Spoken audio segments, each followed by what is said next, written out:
Boas tardes a todos e todas. Vamos comezar con esta segunda sesión de traballo, non de cine, de traballo reflexivo, que marca un pouco o formato do Cineduca, non? Sabedes que Cineduca son 6 películas, máis 2 sesións destas de un pouco de reflexión sobre o que nos estamos traballando cada ano.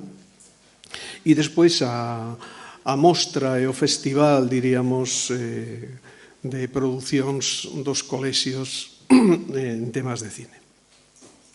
Así que hoy nos toca, xa tivemos a primeira conferencia o lunes pasado, e este lunes nos toca facer a mesa redonda con 3 personas que veñen do mundo da escola e do mundo do cine. Cando eu lles preguntei,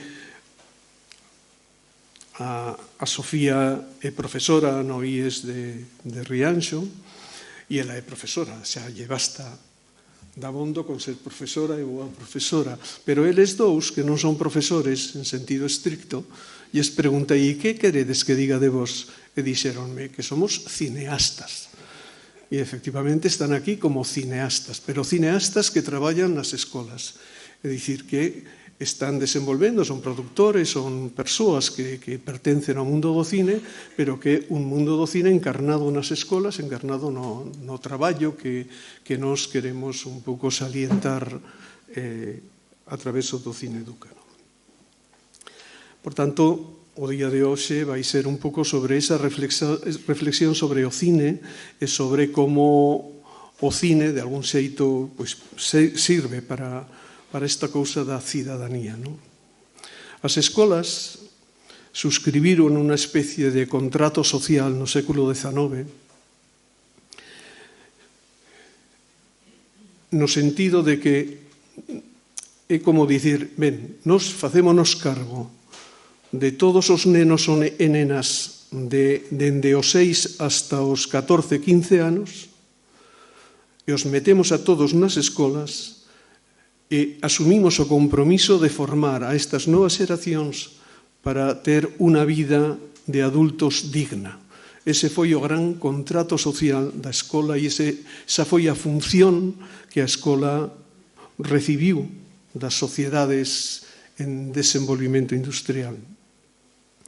Isto, hoxe en día, está un pouco en crise, porque está claro que a escola por si mesma non pode facer cumplir esa misión, é excesivamente complicada nestes momentos, é complicada porque son moitísimas persoas as que están acudindo ás escolas e porque víamos na película do primeiro día, se vos acordades, nun suburbio de Bruselas, a escola non é capaz de resolver os problemas que se están xerando no entorno escolar. É dicir, pode significar de algún xeito outro tipo de cousa. A escola hoxe en día ten que cambiar, é absolutamente de formato, porque ten que ser unha escola moito máis aberta, unha escola que non pense que sola pode facer este traballo, esta misión que tiña encomendada dende o século XIX. Por tanto, os teóricos de hoxe en día e as políticas educativas de hoxe en día o que están tratando é de ver que outro contrato social, que outro tipo de compromiso social poden desenvolver as escolas. E un deses, o que está máis claro en xeral, é que este contrato social ten que ser un contrato social que teña que ver coa cidadanía, xustamente, entendendo que a cidadanía non é aprenderse matemáticas e lingua e non sei que. Todo eso está ben para ser uns adultos, diríamos, adecuados, unhas persoas ben desenvolvidas, pero é insuficiente hoxe en día porque a vida está plantexando cuestións que van moito máis alá do que é o académico e do que é o mundo, diríamos, das disciplinas. Entón, esta nova idea de que significa cidadanía e que é o que a escola realmente ten que estar traballando durante esta época infantil é o que tiñamos como obxeto de análise do Cineduca deste ano. Como a través da escola se está traballando a cidadanía e como reflicte isto o cine, Cando se fai cine de escolas e cine de educación, que tipo, diríamos, de representación, que tipo de imaxes escollen para reflectir este esforzo que a escola ten que facer nesa dirección. O compromiso que ten a educación de sempre é un doble compromiso. A educación está comprometida co consenso social. Ao final, o que se espera da educación é que prepare as persoas para poder vivir, para poder convivir, e por iso temos que falar a lingua que falan os demais, temos que ter o estilo de vida que teñen os demais, temos que, de algún xeito, concordar, convivir cos que temos alá. Pero hai un segundo compromiso, que é tamén un compromiso de cidadanía, que ás veces pasa un pouco desapercibido, porque a segunda gran misión da escola e da educación é que as persoas, que os suxeitos se desenvolvan ao máximo das súas capacidades. É dicir, recuperar o que cada un de nós temos de suxeito. Temos de suxeito e, por tanto, de distinto, de diferente, de persoa con características, con intereses, con posibilidades diferentes. E a escola, e esta é unha das desviacións máis importantes que ten a escola, é que clonificou moitísimo o sistema educativo. Quero decir, ao final, todos pasamos por las mismas experiencias, por los mismos contidos, por las mismas ideas que se están traballando aí, non? Non sei se sabedes, é moito máis creativo un neno de 5 anos que un neno de 12 anos. E a diferencia entre o neno de 5 anos e o neno de 12 é que o de 12 xa pasou 6-7 anos pola escola. E a escola o que foi facendo é mitigar todas as aristas do persoal, do diferente que tiña cada quen, que ten cada quen, para irnos a todos agrupando e facéndonos a todos moi semellantes dende esa perspectiva. En fin, isto é un pouco a idea do Cineduca deste ano, ver de que xeito tamén o cine pode axudarnos a poder desenvolver este tipo de cosas. Ben, en lugar de dar a cada un deles un 15 minutos para que falen, eu voulles facer 3 preguntas a cada un. A primeira é sobre o que eles están facendo, a segunda o que está facendo as escolas onde eles están e a terceira o que se pode facer co cine na educación. Así, nesta primeira pregunta, espero que eles mesmos se presenten, é dicir, que é o que están facendo neste momento e, por tanto, cal é o seu traballo neste momento. Sofía, comenzamos por ti. A ver, que estás facendo neste momento? Que é o que, a parte de profesora, se sabemos que eres unha gran profesora, non és... Neste momento, levaba uns anos uns cursos traballando con Marcos Gallego na elaboración de produtos audiovisuais co meu alumnado, formando parte ese proxecto do que era a programación didáctica do alumnado de cuarto da ESO. O primeiro ano creo que foran alumnos e alumnas de segundo, pero os 2 últimos de cuarto, me parece. Agora, neste momento, el sigue traballando niso, pero con outro profesorado. Eu aprendín del a utilizar eses recursos para axudar, para colaborar, para que mellorara a formación do meu alumnado. Entón, agora, o que fago é utilizar o móvil, cando me deixan, porque agora está prohibido, para poder crear documentos audiovisuais co meu alumnado. Un dos instrumentos que estiven corrixindo, un dos produtos que estiven corrixindo toda esta fin de semana de alumnado de segundo de bacharelato era a creación dun documento audiovisual sobre poesía contemporánea, poetas actuais. Tiñan que unir imaxe, discurso e recitado dun poema desa autora.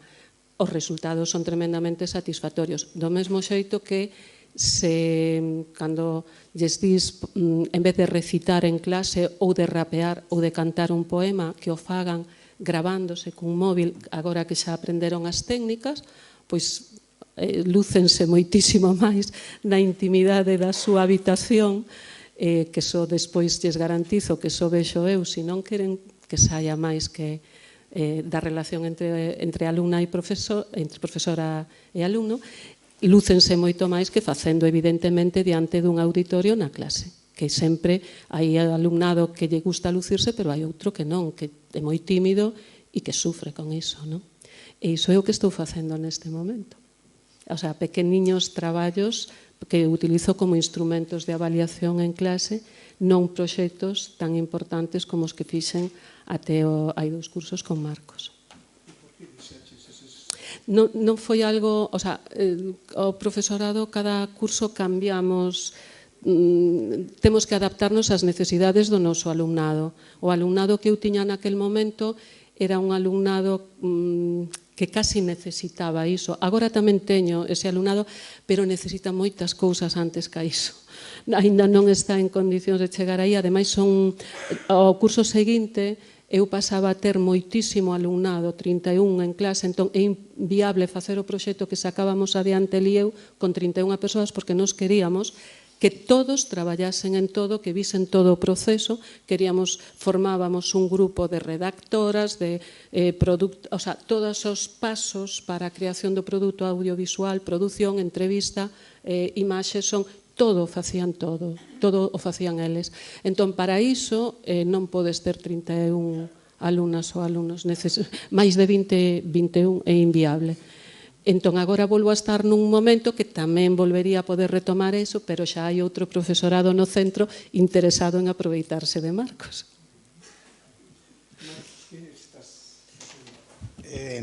Nadie se aproveita de min, tampouco Sofía. Todo o contrario, aproveiteime bastante porque desconocía prácticamente o mundo da docencia e o sigo desconocendo porque non son docente. Pero, a ver, eu levo máis de 30 anos facendo audiovisual en Galicia, en galego, e desde o 2018 o que fago é dirixir e producir unha mostra que é a Mostra Internacional de Cinema Documental Mares da Fin do Mundo. É unha mostra moi especial que ten que ver ca pesca artesanal e co medio ambiente do mar. É unha mostra, como facedes vos, e o que facemos en esa mostra, unha das actividades paralelas que facemos desde o principio, desde o 2018, é un obradoiro de cinema con móviles. Vale, a partir de aí foi como, alá polo ano 20, aproximadamente, no 2020, Ramón Veiga, o director do IES Félix Muriel de Rianxo, contactou comigo e me puxo en contacto con Sofía, que tiña intereses en que fixésemos algo de produción audiovisual co alumnado, o sea, empezar a transmitir claves da narrativa cinematográfica ao alumnado.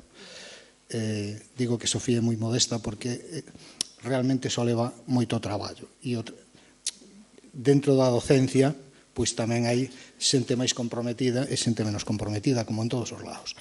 E o traballo que se levou ela e os docentes cos que normalmente traballo é grande. E digo isto porque transmitir a narrativa audiovisual cinematográfica ao alumnado non é unha cousa de facer 50 minutos hoxe, 50 minutos na semana que ven, 20 minutos o mes que ven, eso non funciona así.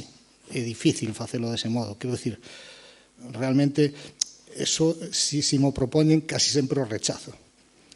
A única maneira de que podamos facer algo co alumnado en cuanto a narrativas audiovisuais é, primeiro, comprometernos ca docencia e que a docencia se comprometa con nós de tal maneira que teñamos un espacio e un tempo mínimo para o proxecto que vamos a desenvolver. E non é fácil, porque para eso, claro, estou falando de horario escolar, non de extraescolar, que eso é outra cuestión, vale? O sea, ten que haber un compromiso de horario escolar. E entón, eso non é fácil, é bastante complexo chegar a este tipo de cuestións. Pero é certo que eu non podo evaluar os resultados dos alumnos, eso ten que ser Sofía quen fale deso.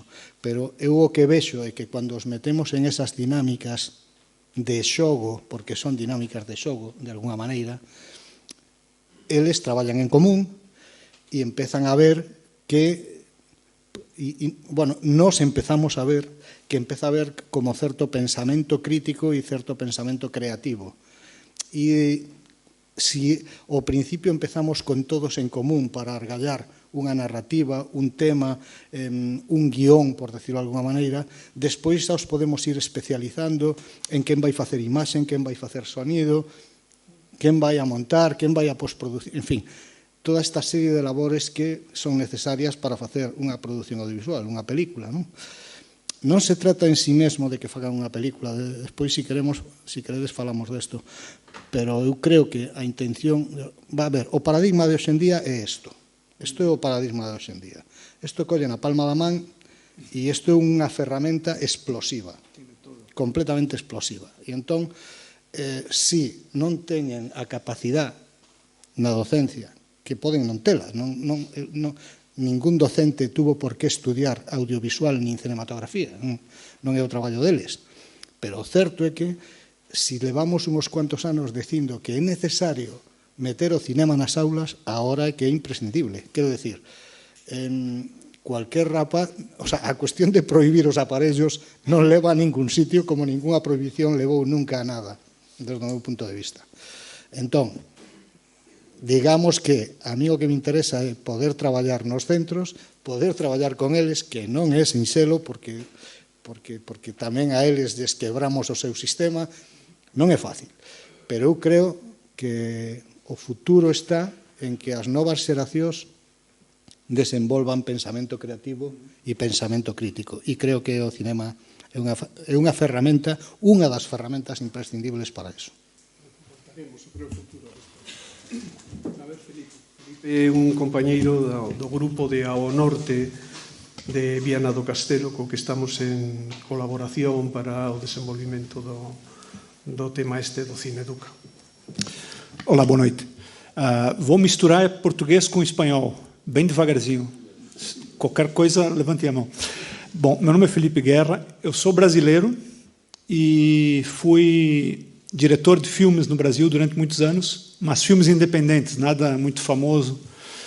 E comecei a fazer filmes na altura que eu era aluno de escola. Então, por isso, agora, eu tento retribuir o que eu aprendi com essa geração atual, que, como disse muito bem o Marcos, tem essa ferramenta incrível que é o telefone celular. Aqui é telefone celular, não é? É, móvel. Quando comecei a fazer filmes na escola, a gente ainda usava aquelas câmeras VHS. Vocês lembram disso? As cintas VHS, de antigamente?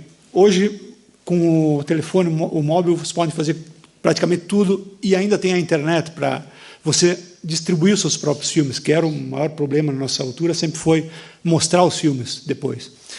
Então, chegando em Portugal, eu descobri que havia essa associação chamada Ao Norte, que fica em Viana do Castelo, que é na fronteira com a Espanha, em Tui, não sei se vocês conhecem, uma bonita cidade também. E já há 30 anos existe essa associação fazendo projetos de educação audiovisual nas escolas. Tem uma série de projetos. E com eles, por coincidência, eu comecei a fazer um projeto chamado Cine Poesia, que adapta a linguagem da poesia para curtas-metragens, para cinema também. Mas algo extremamente improvisado, extremamente rápido, porque são 4 encontros apenas. O primeiro teoriza a linguagem cinematográfica, a ideia da poesia enquanto um texto mais abstrato, mais aberto a múltiplas interpretações. No segundo encontro, planejamos o filme, o guião, no caso, o que vamos fazer. E no terceiro e no 4 encontros, filmamos 2 filmes, 2 poemas por turma. Então, eu não trabalho numa escola só. Os professores das escolas de Viana nos contatam e fazemos esses 4 encontros. Desses 4 encontros saem 2 filmes de curta-metragem. É longe do ideal, o tempo é muito curto, mas temos conseguido fazer alguns experimentos bastante interessantes. No ano passado, eu quase morri, fiquei louco, mas fizemos 56 filmes no ano. Esse ano, são 44. E é um projeto que eu acho, me encanta muito, pela criatividade que os alunos demonstram. Às vezes, quem entre vós é professor? Não? Pois.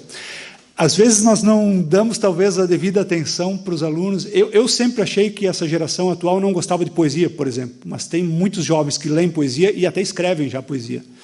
E eles têm uma criatividade imensa para esse tipo de trabalho. A gente sempre, talvez com um pouco de preconceito, imagina que eles ficam a ver filmes da Marvel e coisas, mas não, eles têm ideias muito boas. Eles não entendem o cinema como nós. Se você falar, olha, vamos fazer aqui um contra-plongé, um plano americano, eles não sabem o que é.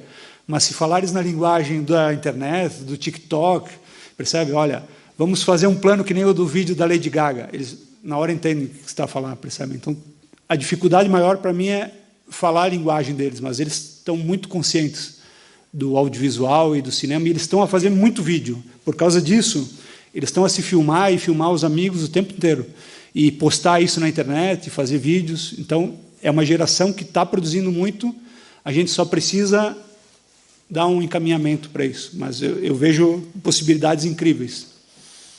Resumidamente é isso, mas eu quero voltar ao assunto. Vamos á segunda ronda. Nós xa sabemos que o IES Félix Muriel de Rianxo ten unha longa tradición dentro do que o traballo co cine. Contanos un pouco como comezou ese tema no vosso instituto e que tipo de cousas se fixeron nos últimos anos.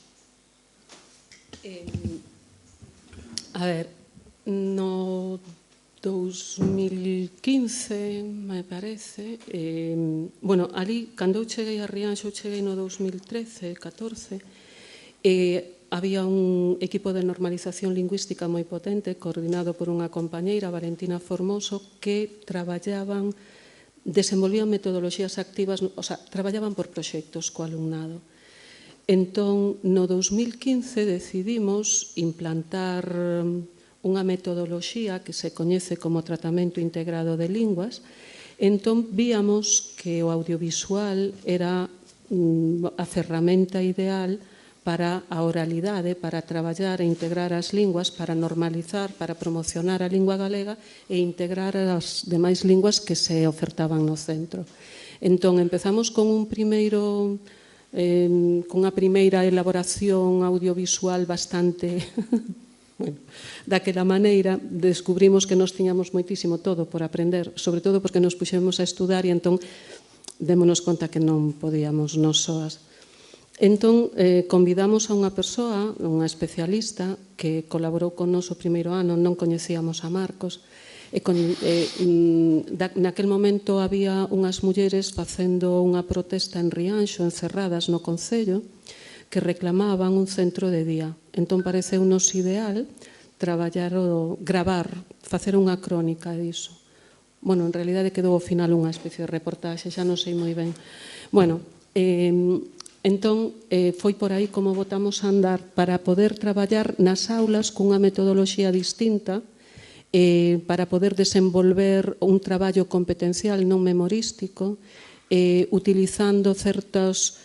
Bueno, na LONCE naquela altura permitíanos facer certas cousas e con esta metodoloxía para o traballo das linguas, pois puxemos en marcha todo o que era o traballo audiovisual que se segue a desenvolver hoxe no centro, pero que se, digamos, que se diseminou por outros departamentos, porque cando chegou Marcos, acababan de suceder os incendios de 2019 en Rianxo que nos desaloxaron do centro por culpa deles, e comezou Rafa Saco, profesor de filosofía, un proxecto que se chama Montevivo, bueno, agora xa non, agora Biocultura me parece, pero Montevivo é o proxecto que viña para concienciar o alumnado da necesidade unha conciencia ecolóxica, para traballar o ecoloxismo na aula desde unha perspectiva de metodoloxía activa, non aprendendo un temario nun libro de texto.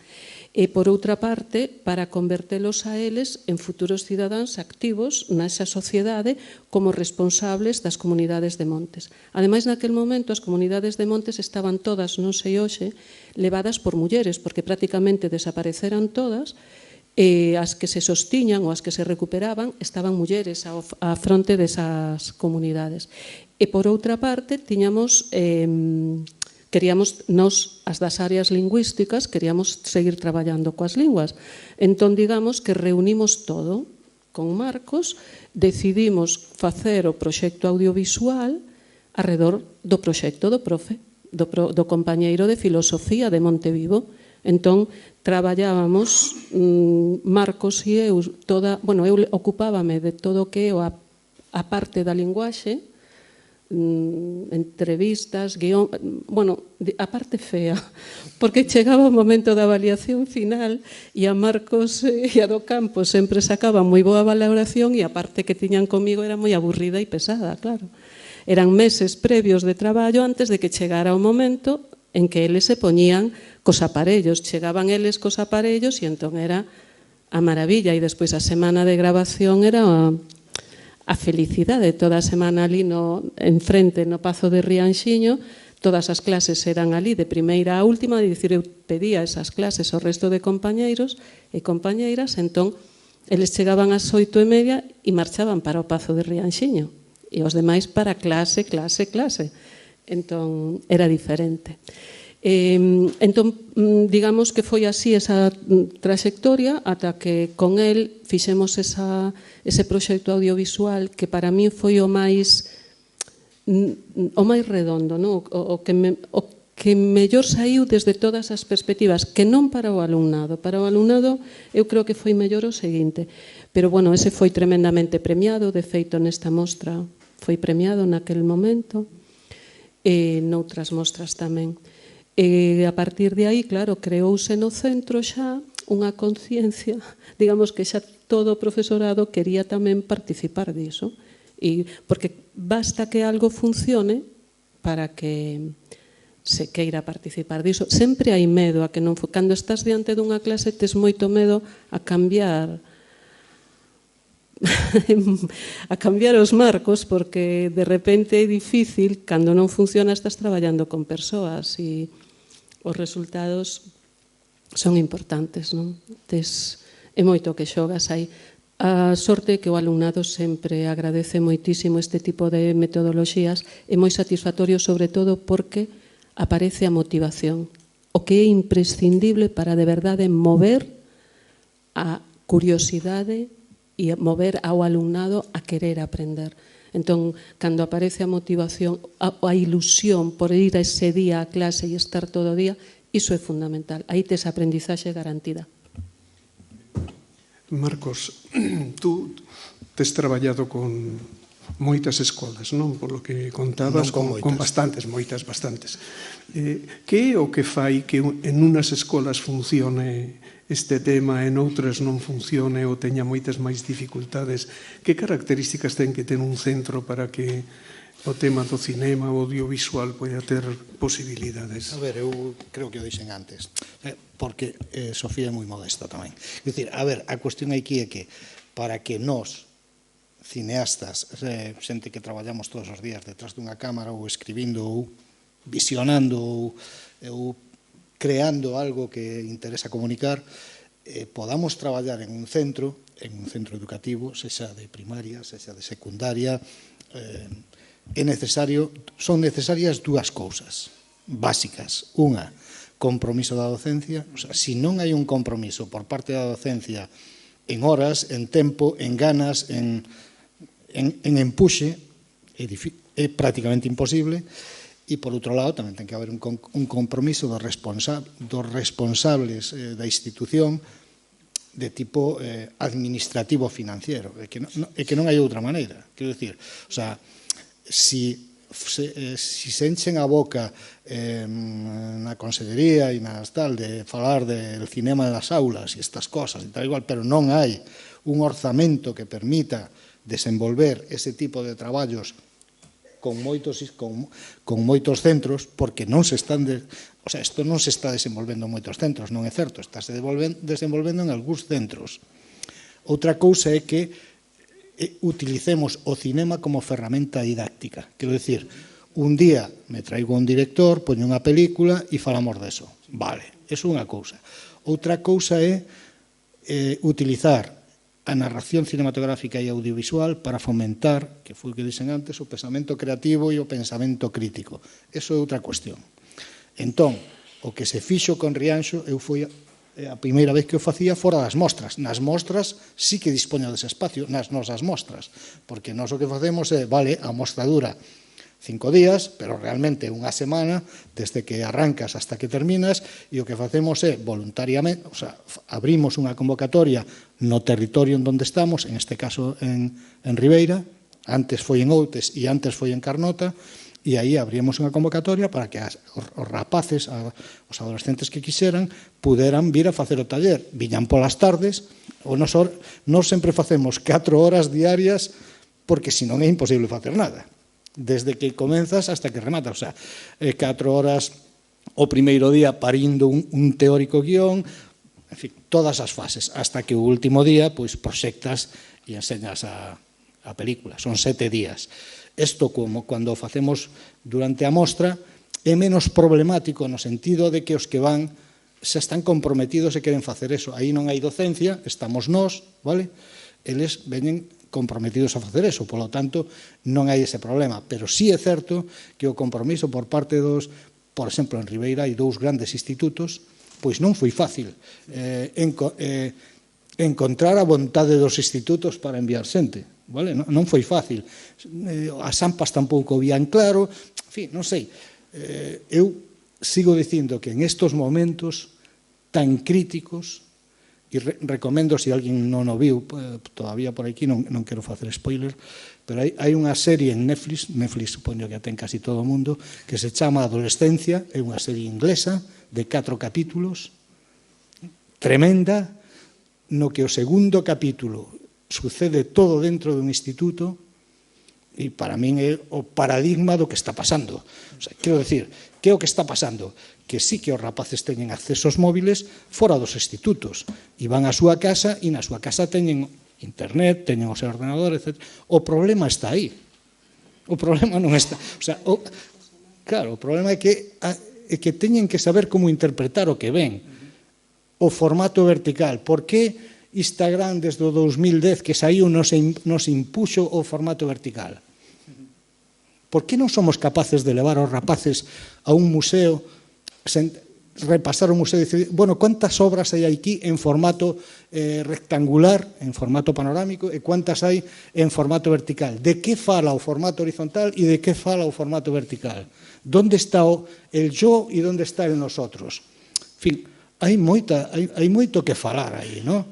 Entón, se eles non teñen as claves para interpretar esas cousas e todos os días, ou cando poden, abren aquí a pantalla e ven a alguén que lles está falando, primeiro, non saben se é ficción, se é documental, se é unha hibridación de xéneros, quen lles está falando aí, por qué, quen está por detrás manipulando todo eso.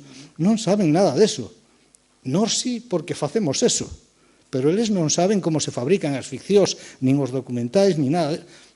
E eso... ou yo empezamos a enseñar e yo trasladamos, ou evidentemente vai ser moi difícil que eles sexan capaces de interpretar o que está sucedendo nas redes. Entón, o que quería decir con eso, que non, desde o meu punto de vista, isto non está sucedendo en moitos institutos. Está sucedendo no IES Félix Muriel, do cual me alegro moito. Tamén tuve unha experiencia moi interesante no IES Poeta Añón de Outes.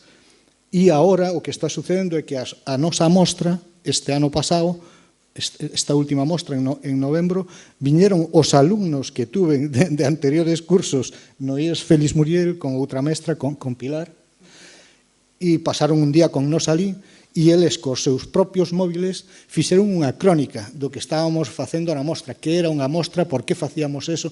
Fixeron unha entrevista ao profesor de Económicas, de Economía da Pesca, como se chama este home, Gonzalo Rodríguez, 2 rapazas con 2 móviles que, bueno, a ves e te quedas anonadado. Unha lección de que é a pesca artesanal, que é o cinema, que é a lingua galega, o sea, que 2 rapazas con 2 móviles, unha grabando sonido e a outra grabando imaxe.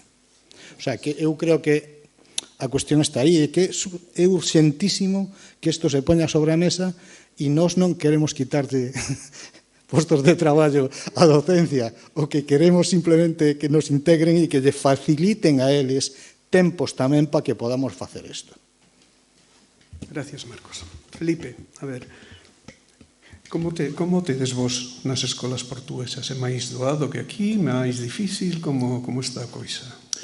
Então, esse projeto que eu faço, Cine Poesia, ele é, como disse o Miguel, ele é dentro do horário de aula, não é extra classe. Então, dependemos muito da boa vontade do professor.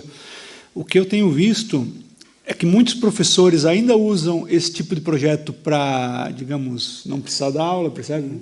Para ficar ali 4 aulas sem precisar lidar com os alunos. Mas muitos outros usam como uma... Como é que eu posso explicar? Para aproveitar mesmo o currículo, entendem? Porque vocês que são professores, talvez adorariam ter mais tempo para trabalhar alguns temas com os alunos, mas o currículo é muito extenso, então nem sempre podemos ficar ali, pegar aqui o Miguel pela mão e dizer, ó, Miguel, o Camões quis dizer isso, isso, isso. É difícil fazermos o trabalho como talvez, principalmente a poesia, que é algo bastante complexo. Então, eu acho que esse projeto, trabalhando com os alunos, ele permite que a gente trabalhe um pouco mais em cima de uma poesia só, né? Por isso que alguns professores pegam, olha, eles escolhem os poemas também. Então, olha, vamos trabalhar aqui 2 do Camões, outro 2 do Fernando Pessoa. E durante esses 4 encontros que nós temos, permite que você não está forçando os alunos a ler, mas eles têm que ler aquilo para tentar adaptar para um filme, um pequeno filme, né? Que vai muito da criatividade deles. Então, é diferente do que se isso fosse uma aula normal e você pedisse, ó, João, lê aí o poema. O que você interpretou do poema? Agora, se você diz, João, lê o poema. Como é que você transformaria isso num filme? Lembrem, não é uma você tem que sempre lembrar eles isso, né? Não é uma interpretação à letra, literalmente. Não adianta você pegar frase por frase, porque não faz sentido. Você tem que entender o que o poeta quis dizer, às vezes até fazer alguma pesquisa, né, por trás disso. E essa que eu acho que é uma dificuldade. Em Portugal, comparando com o Brasil, principalmente as escolas, o nível de ensino é muito superior, certo, Miguel? Mas eu vejo algum problema ainda, embora tenhamos tantas ferramentas, internet, Netflix, etc., etc., ainda há uma dificuldade em fazermos mesmo inteligência artificial agora, que pode perguntar tudo, mas há uma dificuldade, eu creio, para entendermos, às vezes, o contexto daquele poema, quando é que ele foi escrito, por que ele foi escrito, que fatores levaram ao poeta a escrever aquilo, entendem? Muitos desses poemas do Camões, que foram escritos 500 anos atrás, por exemplo, podem ser adaptados para um tema de hoje, bullying, desilusões amorosas, entendem? Mas outros poemas dependem de um contexto muito da época para serem entendidos hoje. Tem um caso muito específico, que é um poema chamado Urgentemente, de um poeta português chamado Eugênio de Andrade, se não estou enganado, peço desculpas se falei errado, que é urgente o amor, é urgente um barco no mar, etc., etc. Esse poema faz muito mais sentido quando você pesquisa um pouco sobre a história do poeta e descobre que ele era um homem homossexual durante a ditadura do Salazar, quando você podia ser preso e até morto por ser homossexual. Então, é urgente o amor, tem outra interpretação, né? Então, para mim, às vezes, eu acho que esse projeto nos ajuda um pouco a desenvolver melhor o senso crítico, como estava a falar o Marcos, né? A tentar forçá-los a olhar além daquilo que está escrito, entende? Olha, o poema é isso. O que mais podemos ver ao redor? Porque, como você sabe, para quem gosta de poesia aqui, é algo mais abstrato, não é algo que está ali, ó, o Miguel entra na sala e fala ao microfone. Não, você tem lá, amor é fogo que arde sem se ver. Como é que você filma isso, percebe? Não é tão fácil, você realmente tem que pensar em maneiras de interpretar isso e adaptar para a linguagem audiovisual. Eu acho que é isso que permite, sabe, um intercâmbio melhor entre nós. Essa ideia brasileira do fazer filmes rápido e sem dinheiro com o sistema português de ensino. Não sei se fugi um pouco do teu tema, amigo, eu peço desculpa, mas é uma dificuldade que eu vejo, é isso, a falta de tempo. No Brasil tínhamos uma dificuldade muito grande assim com o interesse dos alunos. Aqui há interesse, mas há interesse dos professores também em fazer, mas há pouco tempo, porque o currículo é muito extenso, temos que estar sempre a correr. Creio que vocês também sofrem com isso, né, do pouco tempo para trabalhar esses projetos. Mas tentamos. Bueno, vamos á terceira ronda, así un pouco máis teórica, así para pechar un pouco o discurso, non? Falabas, Sofía, ao comezo, unha cosa que me chamou moito a atención. Decías que houve algúns alumnos que precisaban do cine e que agora o grupo de agora como que non precisa tanto. Hai alumnos que precisan do cine, que lles ven moi ben o cine para... Que quen lle ven moi ben as metodoloxías activas e, polo tanto, o cinema é un instrumento para desenvolver todas as competencias do alumnado conxuntamente. Eu agora, este curso, por exemplo, estou en segundo de bacharelato. Non me podo permitir o luxo máis que de facer estes proxectiños que lles pido a eles, estas grabacións que lles pido a eles. Pero cando tes alumnado, sobre todo disruptivo ou con algún tipo de problema, ben por falta de interese, de motivación, incluso persoas que lles encanta ler e que lles encanta a poesía ou que lles encanta o cinema, pero que a escola ou o sistema educativo non é case un cárcere para eles, sobre todo entendido ao xeito tradicional, porque a legislación actual obríganos a facer isto. Outra cousa é que se poñan os medios e os espazos, os tempos e a formación, pero obríganos a facer isto. O sea, na legislación actual, de feito, Educación para a Cidadanía xa ven desde 2002, pero a utilización, a alfabetización digital e audiovisual está na LOMLOE e hai unha competencia que se chama competencia cidadá. Entón, nos temos a obriga de alfabetizar audiovisual e tecnolóxicamente, digitalmente o noso alumnado. Temos que ensinalo a protexerse disto, porque isto é unha bomba de reloxería. E se nós non lles ensinamos, quen o vai facer? Ese contrato social do que ti falabas ao comezo é imprescindible que hoxe xire arredor desta nova etapa, idade da historia na que nos atopamos, que é a digital, tecnolóxica, non sei. Entón, o alumnado que máis problemas ten para seguir, digamos, un ensino regrado, formal, tradicional, é o alumnado máis activo, que desenvolve un rol máis activo, é o alumnado a quen mellor lle ven isto. Ese ano que estivemos con Montevigo, que tiñamos tanto alumnado, tiñamos o peor alumnado, o que se chamaría o peor alumnado do instituto. É dicir, o alumnado con máis desmotivado, que máis cursos levaba repetidos, que máis faltaba a clase, alumnado que andaba polos tellados de Santiago perseguidos. De Santiago, de Rianxo. Bueno, alumnado con serios problemas de comportamento no centro e fora do centro. Ese foi o alumnado que levou o premio de Montevivo aquí e noutros sitios. Ese foi o alumnado que titulou ese ano grazas a proxectos como este. Foi alumnado que conseguiu un título da ESO que quedaría probablemente descolgado con outro tipo de metodoloxías. Pero non eso é importante, pero esa non é a finalidade. A finalidade é a que din eles, educar cidadáns e cidadás críticos que saiban utilizar isto e que saiban entender e ler a información que lles chega por aí, porque todas e todos teñen un aparello destos e están continuamente recibindo información que non saben discernir, que non saben ler, que non coñecen a canle. Por que a ti non che chega nada dos bulos da Dana de Valencia? A mí non me pode chegar porque eu non clico nos mesmos sitios que clicas ti. E logo, onde me teño que informar eu ben? Esas son preguntas habituais deles. Onde podo informarme sabendo que non me van mentir? Eso, eles mesmos preguntan iso. É importantísimo que o fagan. Cando acaban con nós, xa ninguén, bueno, ou polo menos, mentras están no instituto, ninguén grava así. Xa todos poñen isto así. É importantísimo. Ese paso é onde ves realmente que aprenden o que está detrás do que lle queres ensinar. Non simplemente a técnica, senón o que significa iso. Eso para min é importantísimo. O que despois veña alguén e que diga estou sacando cartos por facer grabacións de bodas, bautismos e demais. Iso tamén é importante. Bueno, pois eso, non sei, xa me perdín no que me preguntabas.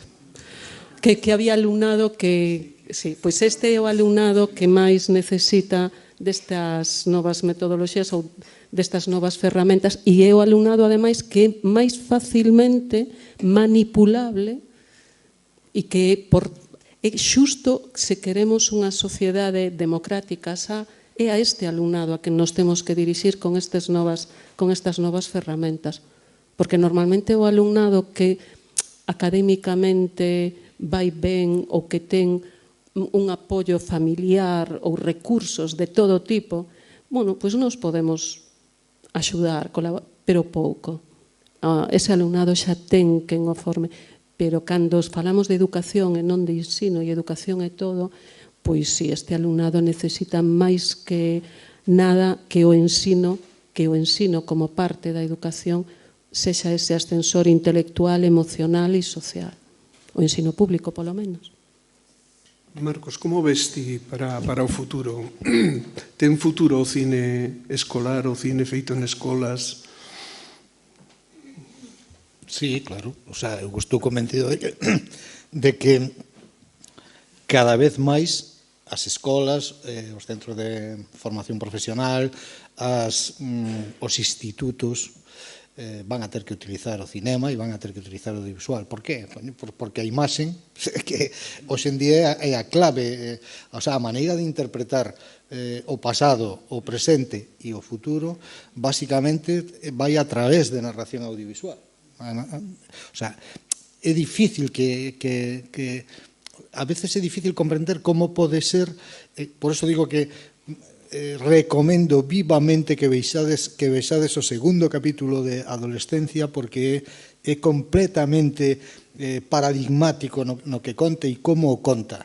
Unha escola de formación secundaria en un pobo de Gran Bretaña, na que casi todo se fai de maneira audiovisual, en unhas aulas nas que hai un LED grandísimo, pero claro, o único que reciben é o mensaxe que sale do LED, pero non hai prácticamente relación co que está ocurrindo aí, simplemente que hai unha pantalla que é a que dicta os temas e fala dos temas, pero nada máis. A disciplina se marca duramente por parte da docencia, en este caso ali, o sea, moi estricta, moi tal, pero ao mesmo tempo hai unhos líos tremendos e, bueno, o desencadenante de toda esta serie é moi curioso, porque a cuestión é que hai un asesinato de unha rapaza nova por parte dun adolescente de 13 anos, e por que pasa eso? Quen fracasou aí? Vale? O sea, onde está o fracaso? É un fracaso clarísimo, non? Entón, claro, a familia non pode entender. Porque, claro, si está en su habitación, ahí está seguro y a salvo de todo. ¿Cuál es el problema? ¿Vale? O sea, y a docencia tampouco pode entender como é esa violencia, de onde sale todo isto, etcétera, etcétera. Entonces, quero decir que sí, eu entendo que se fomente a educación cinematográfica e audiovisual nas escolas de verdad, no ensino, pero dunha maneira clara.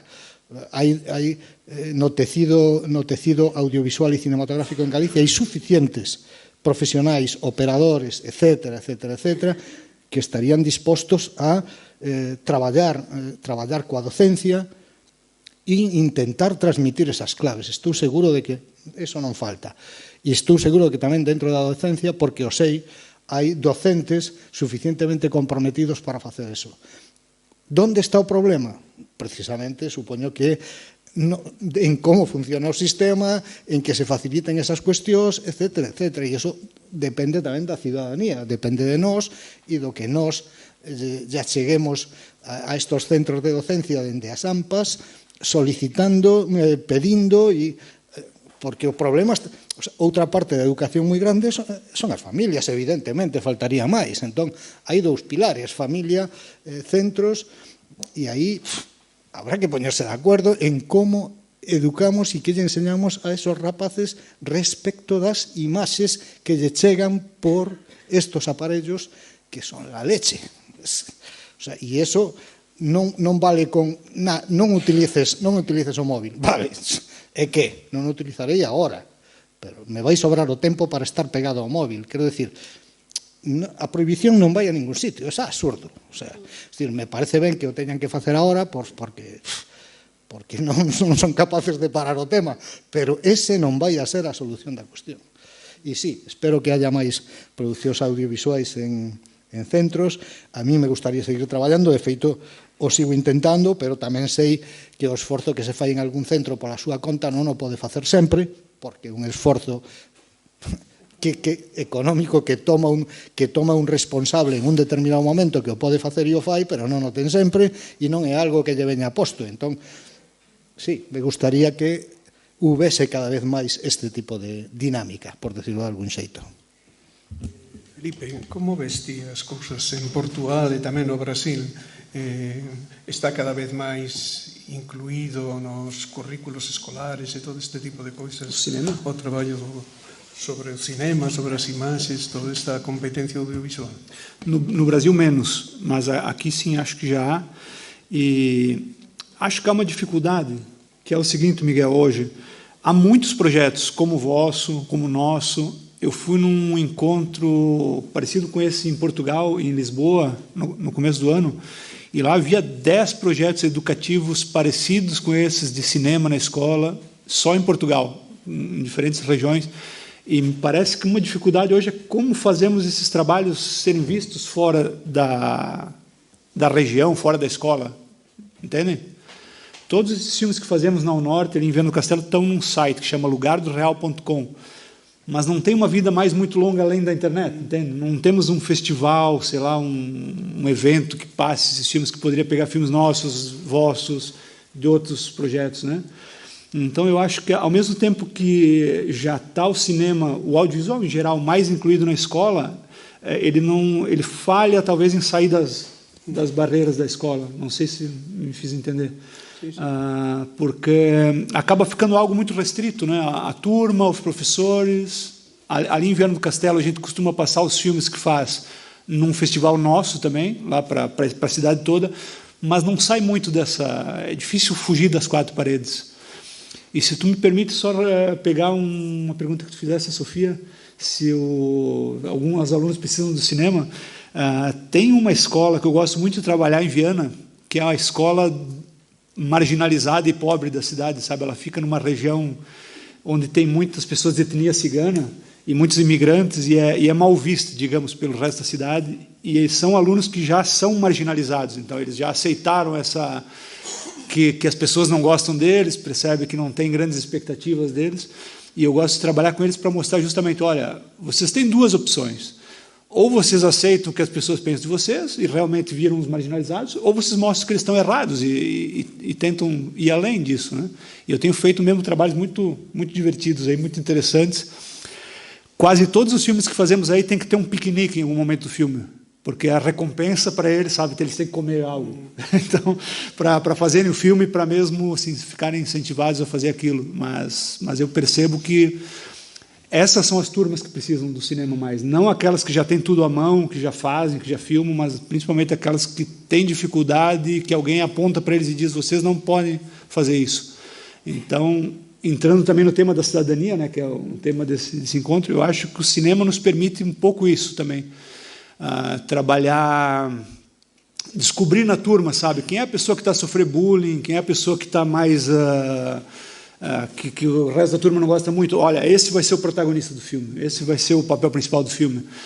E incentivar esse trabalho em equipa, esse trabalho porque o cinema é uma arte coletiva, não é só eu, não é só ele que faz, é talvez a mais coletiva das artes, então você obriga essas pessoas a trabalharem juntos e entenderem o conceito do trabalho e o trabalho em equipa, que é algo que eles vão usar para a vida depois, no mercado de trabalho e etc e tal. Então acho que é muito importante. Depois de tudo isso, se sobrar tempo, eu gostaria de passar um filminho aí que fizemos aqui, acho que ilustra bem. Xa vamos a acabar con esta parte e xa pasamos. Como reaccionan os pais? Porque, claro, aquí estamos xente que temos netos na casa, algúns pouquiños que teñen fillos aínda na casa, porque este traballo sobre o cinema é un espazo novo que diríamos, como que deixa ao marxe nas familias, porque nós non estamos en condições de poder colaborar, de poder apoiar o traballo que se está facendo nas escolas. Como é a relación cos pais cando facedes este tipo de proxectos, etc.? Temos algo que poder aportar desde a casa cos netos? Como isto se construe tamén así colectivamente? Nos proxectos de Rianxo, de feito, colaboraron sempre familias. No primeiro de todos, naquel que vos dicía das rianxeiras, das mulleres que protestaban, que reivindicaban un centro de día, algunhas eran aboas ou tías do alumnado, No primeiro de Marcos comigo, de Montevivo, eran todo mulleres ou familiares ou veciñas do alumnado que as estaba entrevistando, o alumnado que seleccionou a quen entrevistar e quen protagonizaría o documental, eran mulleres próximas a eles, que eran as que levaban as comunidades de montes, ou ben a bióloga mariña, non? Que era a tía dun dos alumnos que participaba, Amelia. Entón, quero dicir, ali, tal vez porque é unha comunidade máis pequena, é unha vila pequena, é moi fácil que as familias se involucren. De todas formas, tamén temos a sorte, en xeral, de que a maioría das familias ven con vos ollos todo isto, sen ningún problema. Eu nunca tiven problemas por facer cousas distintas nas aulas, pero ese centro non é así na maioría dos centros. Nese centro case sempre contas, poden ter medo a ver que pasa, pero case sempre contas coa colaboración das familias sen ningún problema. É dicir, o que se trata non é tanto de que nos teñamos por unha parte o currículo e por outra parte isto. Non, isto xa está. Agora temos a sorte aquí de que, se queremos, isto xa está no currículo. Entón, o que se trata é de que nos poñan os medios e a organización dos tempos, sobre todo dos tempos e dos espazos, para poder desenvolvelo. Porque o alumnado aprendeu de Rosalía para o Montevivo, de Rosalía de Castro, aprendeu de linguas. Porque ese vídeo despois tiveron que traducir todo e picar todo o texto a francés, a portugués, a inglés e a español, para mandalo a todos os festivais, porque estivo no montón de festivais. Pero ademais non só iso, é que resulta que a Galway, o centro entrou no proxecto Erasmus, entón foi o vídeo, foi o documento de traballo que se levou a Galway. E o curso seguinte, que fixemos con el, alumnado que decía que eles non querían ir a ningún sitio que se falara inglés porque o seu nivel de inglés era malísimo, o documento que levamos aínda non estaba acabado, só estaba en galego, porque todo facemos en galego e despois facemos a versión ás outras linguas. Pois ese alumnado nin quería ir fora, nin quería falar, e decía que non sabía, que non podía. O día que chegamos ao centro de ensino de Galway, nun auditorio enorme, eles saíron ali e defenderon no seu inglés maravillosamente o produto que ali estaba e que só podían escoitar o auditorio en galego, e eles explicáronlles de que ia. En ese audiovisual saían varias persoas maiores falando de como era o monte no seu tempo novo, e era a xente non só falando galego, sino falando galego de hai moito tempo, que incluso nalgúns deles era difícil seguirlle o que querían decir, que había que subtitulalos prácticamente a eles. Entón, sí, nos contamos coa colaboración das familias e iso reforza evidentemente os vínculos de toda a comunidade educativa e axuda a que isto se vaya por ese camiño. Perfecto. Felipe nos trae un pequeno vídeo de 3 minutos, vamos a escoitalo antes de pasar ao audio. Só para mesmo fazer, porque é uma comédia inspirado num poema e eu acho que mostra bem como pode ser interessante esse projeto com os alunos e poesia.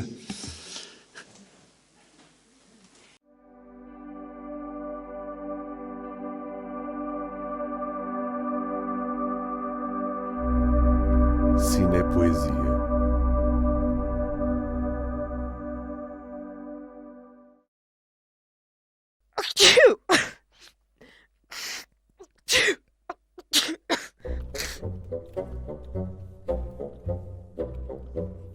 Passos na testa, terço na mão, uma botija, chá de limão, zaragatoas, vinho com mel, 3 aspirinas, creme na pele. Chame mulher, ai Lourdes, Lourdes, que vou morrer. Mede-me a febre, olha-me a goela, cala os miúdos, fecha a janela. Não quero canja nem a salada. Ai, Lourdes, Lourdes, não vales nada. Se tu sonhasses como me sinto, já vejo a morte, nunca te minto.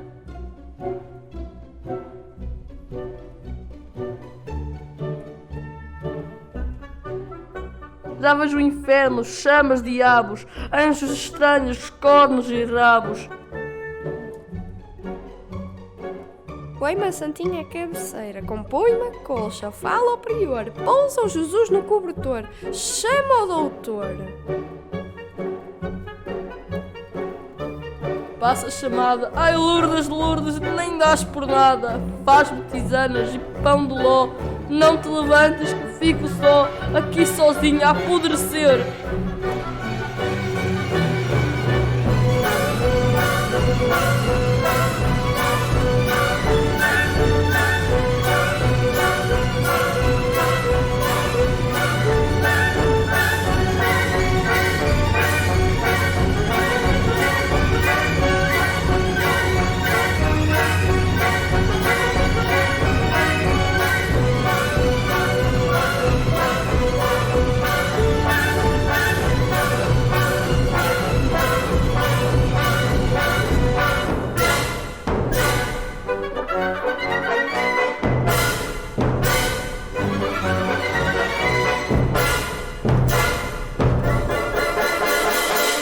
Ai Lourdes, Lourdes, que vou morrer.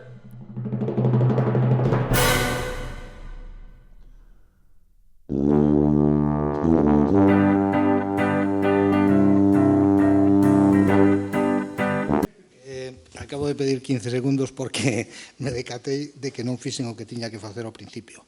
En primeiro lugar, agradecer ao Ateneo e a cuarta mostra de cinema Cineeduca, de cinema de educación, que nos convidase a esta mesa. Agradecerlle a Sofía que aceptase vir aquí tamén, porque aliei eu para isto, sabendo o traballo que ten. E agradecervos a todos vos que estades aquí, pois, escoitándonos. E sí, seguir mantendo que o cinema é importante nas aulas, pero que ten que ser dunha maneira efectiva e non como está hasta agora. Eu tamén quero agradecer o convite, que tampouco fixe no comezo, como empezaches directamente disparando, pero grazas por o convite e a pesar de que me liou Marcos e que sí, que neste momento estamos a 1000 coas avaliacións, pois moitísimas grazas por convidarme a estar aquí.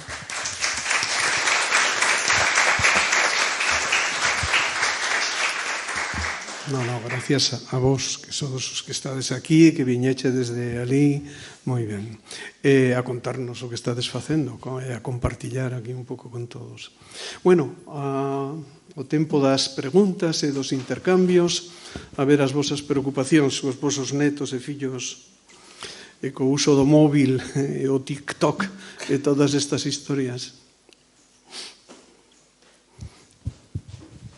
Pues moitas gracias a vos pola vosa participación nesta mesa dentro da Mostra Internacional de Cinema e Educación. Eu quixera preguntaros, de alguma maneira,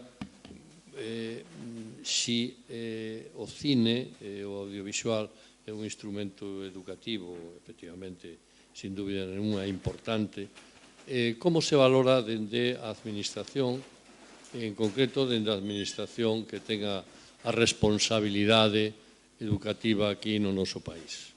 Efectivamente, se a valoración é positiva e se se concreta, se é positiva, en que tipo de medidas para impulsar a educación audiovisual como instrumento educativo nas aulas.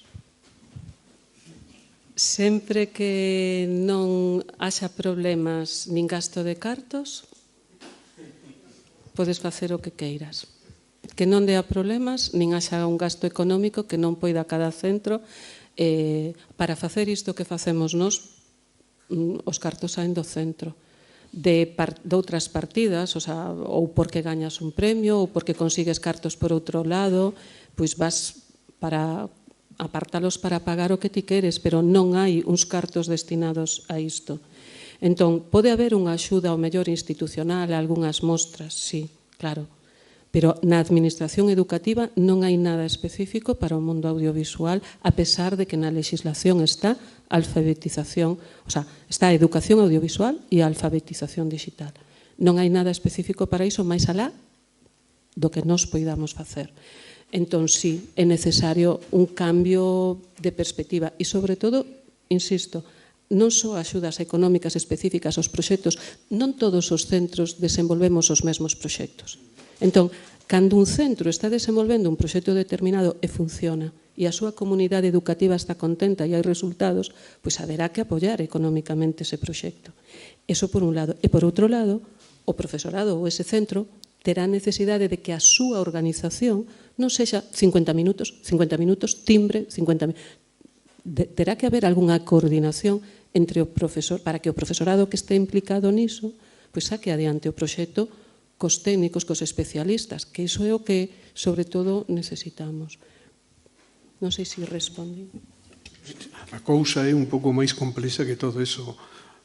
Sofía, nos estivemos visitando a directora xeral, non sei se era subdirectora ou directora xeral hai un par de anos, e o que ela nos dixo foi que a Xunta tiña feito unha grandísima inversión en isto, non sei se falou de 40.000 euros con aparatos, con historias repartidos entre os centros, que ao final prácticamente ningún dos centros acabou, diríamos, seguindo adiante co tema do cine. E a súa impresión era de que isto non gustaba nos colexios, que non tiñan interese por eso e que de algún xeito non era unha cousa que tivera moito recorrido. Eso foi a impresión que nos Estou recordando un vídeo que eu utilizo moitas veces, é moi bello, dunha universidade do Brasil, que se titula Metodoloxía ou Tecnoloxía. É unha pregunta, non? Entón, está unha profesora nunha aula e ten os seus alumnos e alumnas sentadas en pupitres e están co encerado, co xiz, 2x2, 4, 4x4, 16. Vale. Chega o señor director, o inspector ou alguén da institución pública e dille: señora profesora, a partir de agora a súa escola vai ser moderna, vai ter todo tecnoloxía. E entón, 2 semanas despois de instalar a pantalla, a superpantalla, a super Canon, o superproxector, un ordenador para cada alumna e alumno, volve a aparecer a imaxe da escola e entón, baixa a pantalla, acendense os ordenadores, 2x2, 4, 4x4, 16. Para que queremos aulas de polos superpolos creativos con pantallas digitais enormes, aula de audiovisuais con cámaras e con todo? No meu centro hai, no? Se nós non sabemos utilizalo, nin temos tempo para utilizalo. Primeiro temos que saber como introducir eso na nosa programación e coa axuda dos técnicos ou coa nosa formación previa, non sei, porque iso é o primeiro que habería que cambiar, pois entón sí, pero eu, sen Marcos, non sería quen de ensinar a utilizar isto para facer un audiovisual. Eu non sabía que había que facer así, así de simple. Solamente completar isto que está dicindo Sofía desde o noso lado. Quero dicir, no audiovisual galego, na mesa do audiovisual de Galicia están representadas todas as partes do audiovisual, productores, distribuidores, exhibidores, estamos todos aí. Estamos fartos de trasladarlle a cultura, a presidencia, a todo o mundo, que estamos aquí para implicarnos na ensinanza nas escolas, que hai que facer algo. Non, nin caso. E máis, todos son problemas. Por lo tanto, isto que se está referindo Sofía, que sí, claro que isto o conocemos todos. Algúnha empresa se gaña cartos poñendo cousas aí, non sei quen é, vale, me dá igual, vale? Pero eso non sirve de nada. Non sirve de nada. Ahora mismo hasta lles compran iPads para facer imaxen. Se é o instrumento máis difícil para poder facer imaxes, únicamente que se faga un plató, pero vamos, pouco máis. Quero dicir, nin siquiera consultaron co propio sector en que tipo de equipos se debería invertir e por qué. Quero dicir que é de fantasía. O sea, o que ti preguntas respecto da administración é completamente nulo. Quero dicir, non existe. En estos momentos, creo que teñen algo que eles deixaban audiovisual nas aulas, que de vez en cuando pasan unha película ou algo así. Pouco máis. A mesma coisa em Portugal. Os projetos da UNORTE são financiados pelo governo português e pelo Instituto do Cinema. Mas todo ano eu escuto meus superiores dizerem, olha, faça menos turmas porque o dinheiro é o mesmo ou o dinheiro é menos, percebe? Esse ano, uma mesma escola, por exemplo, queria inscrever 6 turmas. Eu disse, olha, infelizmente não temos verba para fazer tudo isso. Então foram 2, a professora já ficou zangada porque ela quis fazer algo diferente e não conseguiu. E percebi uma coisa muito engraçada esse ano, não sei se aqui em Espanha é o mesmo, mas o governo cede equipamentos para as escolas. Todo mundo escolhe o laboratório de robótica, não sei porquê. Algumas escolas de Portugal escolheram um laboratório de multimédia, que então é câmeras, né, tudo isso, equipamento de montagem e tal. Em 2 escolas que eu fui que escolheram um laboratório de multimédia, o laboratório muito bonito estava lá trancado a chave e ninguém usava, porque não tinha professores que sabiam usar aquilo, percebe? Então, embora houvesse a boa vontade de ter, ninguém sabe usar. Então, como é que faz? Percebe? Quero decir que tampouco é culpa dos docentes, Sí, o sea, non teñen por que saber utilizar esos medios. E não é fácil aprender também, pois. Mas é a falta de planejamento que falaste. Una pregunta más. No, a ver, eu o que quería era que me explicarades a diferencia entre a toma vertical e horizontal. Porque estades falando todo o tempo diso e eu vexo que aí hai algo detrás, hai unha mensaxe, ¿sí? Pero fixadevos que nós, ou por menos, non o coñezo. Bueno, a ver, non é que se sea unha diferencia como en un formato, quero dicir, supoño que a miña explicación básica para o alumnado é que eu teño 2 ollos, un a cada lado, e non teño 2 ollos en vertical. Isto para empezar. En segundo lugar, o formato vertical foi o formato... A alguén se lle ocurriu en un momento dado, a principios do século, poñer unha cámara en un teléfono. A maior parte dos que nos dedicábamos a fotografía, vídeo, cinema e tal e cual, dixen, isto é unha loucura, isto non vai a ningún lado, etc. Nos equivocábamos, evidentemente, vale? Por qué? Pois porque chegou Instagram e con poñelo así en vertical e darlle un botón, fotografías e gravas, vale? Pero cual é o problema deso? Que a maior parte dos mensaxes, e aí vou co formato, es yo me grabo en vertical y te cuento lo que yo hago. Esto es el yo, ¿vale? Es el yo, no el nosotros, ¿de acuerdo? Entón, a miña explicación para eso é moi sincera. Se eu fun a Rianxo a facer estes obradoiros, era que a idea de que Rianxo é un pobo de mar e monte, un pobo que sufriu mogollón cos incendios, que está sufrindo ca pesca artesanal. Todos os rapaces de Rianxo saben perfectamente o que é a pesca artesanal e o que é o monte. Hasta aí chegan, vale? Pero necesitan identidade. Que está ocurrindo aí? O que teñen que contar é el nosotros. Que é o que está pasando aí? Eso non se fai con un teléfono en vertical. Nunca. Vale? Entón, a idea é facerlles chegar que cando ven unha imaxe, cando van a un museo e ven o retrato dun rei, é vertical, normalmente, é el yo, ese señor, vale? Pero as grandes batallas están en murais. O Guernica é un mural, vale? E aí se conta unha historia, a historia a nosa historia. Entón, o que intentamos trasladarlles é tede cuidado con todas as mensaxes que chegan en vertical en donde hai unha cabeza parlante que vos conta algo. Por algunha razón están facendo eso.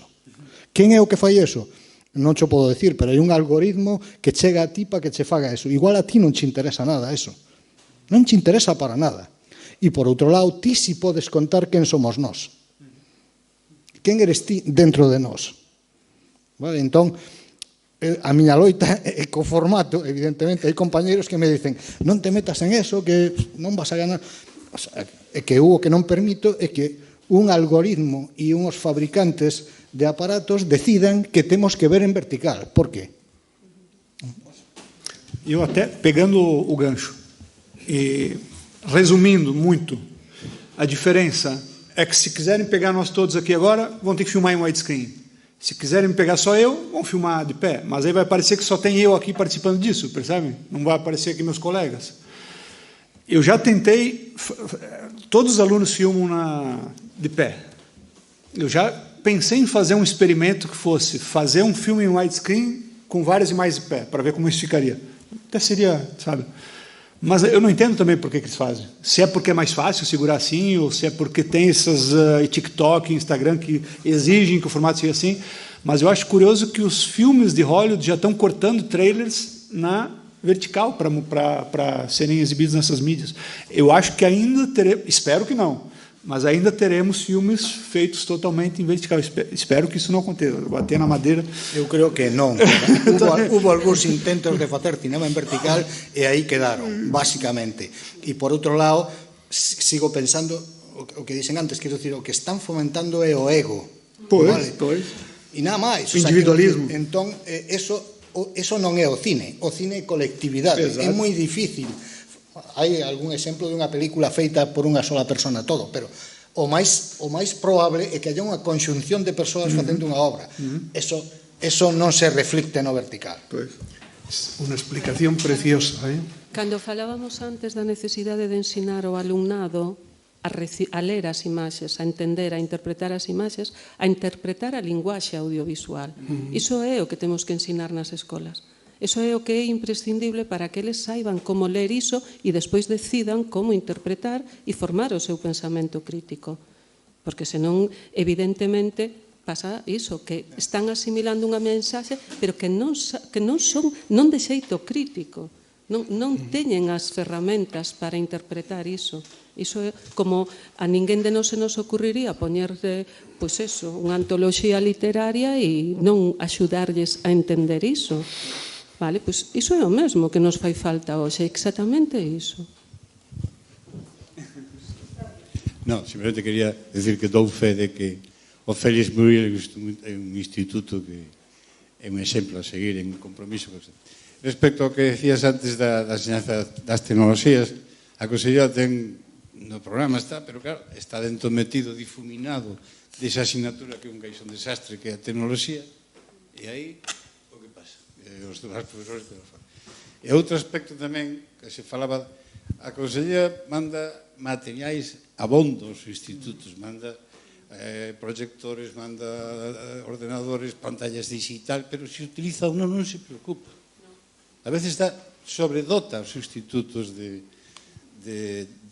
aparatos que a mellor non se justifica, pero en cambio o que falta é a formación e a metodoloxía para votar. Porque aparte falabas antes do cine e a poesía, o cine e a literatura, pero o cine é moi importante tamén na enseñanza de xanzas científicas, falo de matemáticas, porque o exemplo de Carl Sagan, que era un gran divulgador, e utilizaba moito nas clases, poño o exemplo de Félix Rodríguez da Fonte, por exemplo.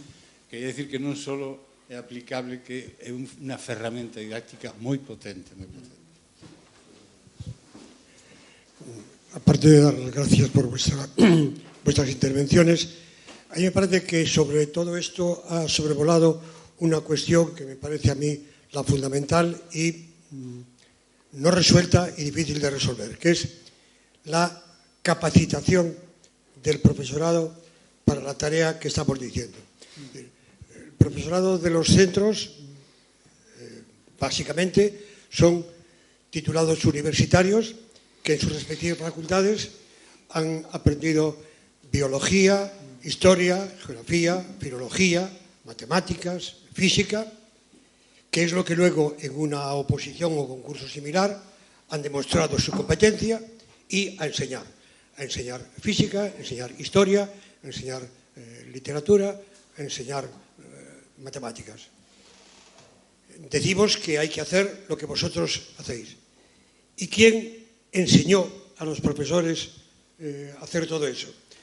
Hombre, con buena voluntad lo vamos haciendo, pero esa no es la manera. Es decir, habrá que empezar a considerar la posibilidad de que el profesorado, además de aprender física, filología, matemáticas o geografía, aprendan comunicación audiovisual. Y mientras no tengamos esa competencia, cada profesor lo resolverá con su afición, su buena voluntad. Entonces habrá profesores muy aficionados al audiovisual que lo harán con mucho entusiasmo y profesores que nunca les ha interesado lo audiovisual, nada más que para sentarse en el sofá y ver una película. Entonces, mientras no se resuelva el problema de la capacitación, la cualificación del profesorado, el procedimiento se salvará gracias a la buena voluntad y el entusiasmo de profesores como tú o de cineastas como tú, que colaboráis y lo hacéis. Pero a pesar de vuestra buena voluntad, esa no es el camino. Y una pregunta para acabar y ya concluimos.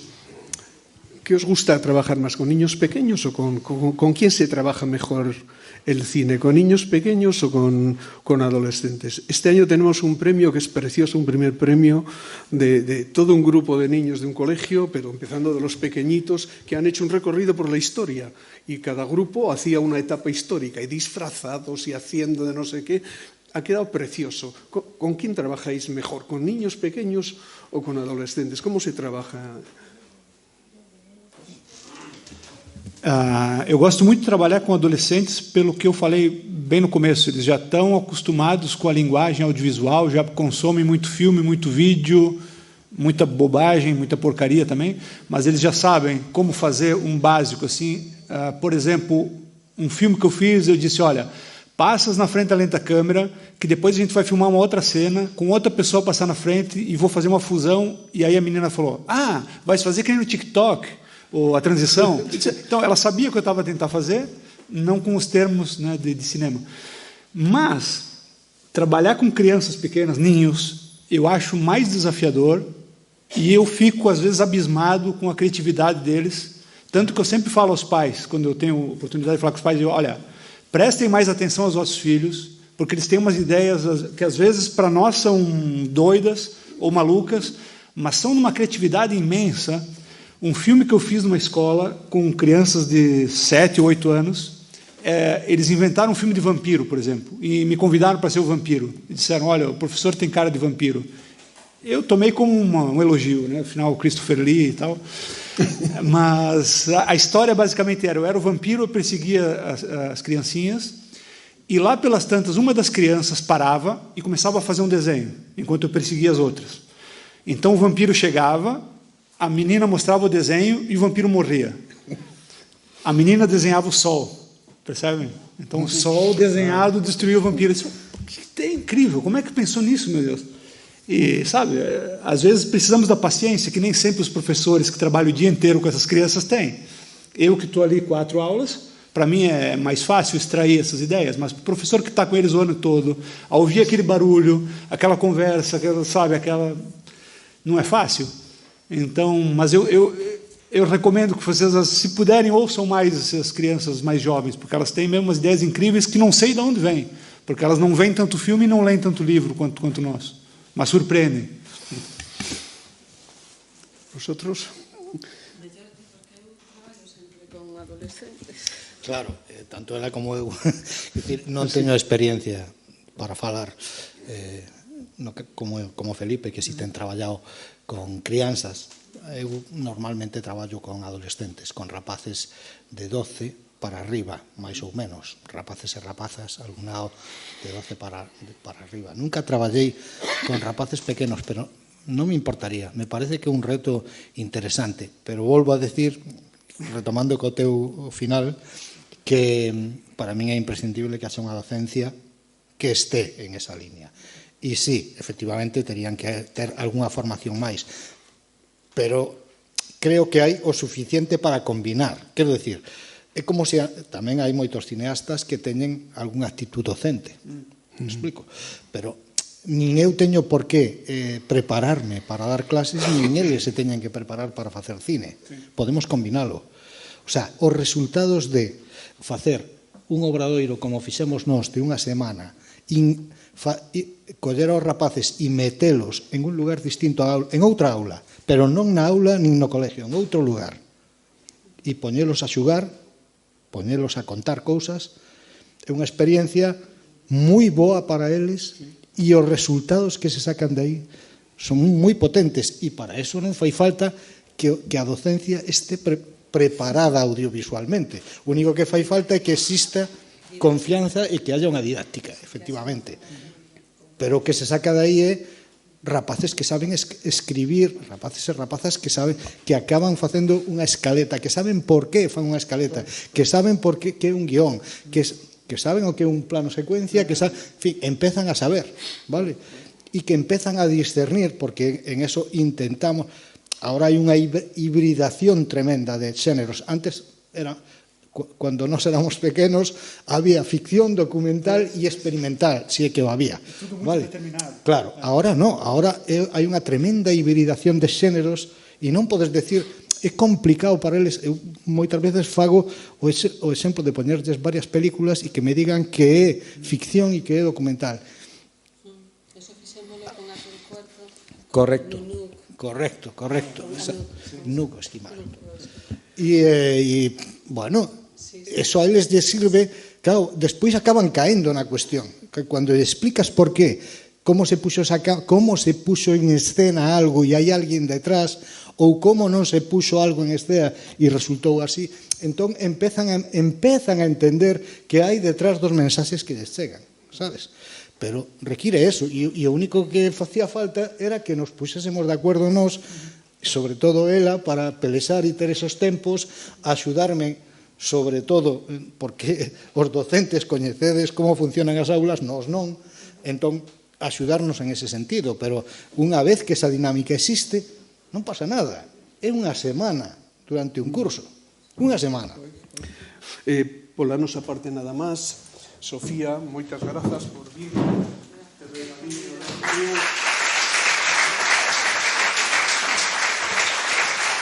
Marcos.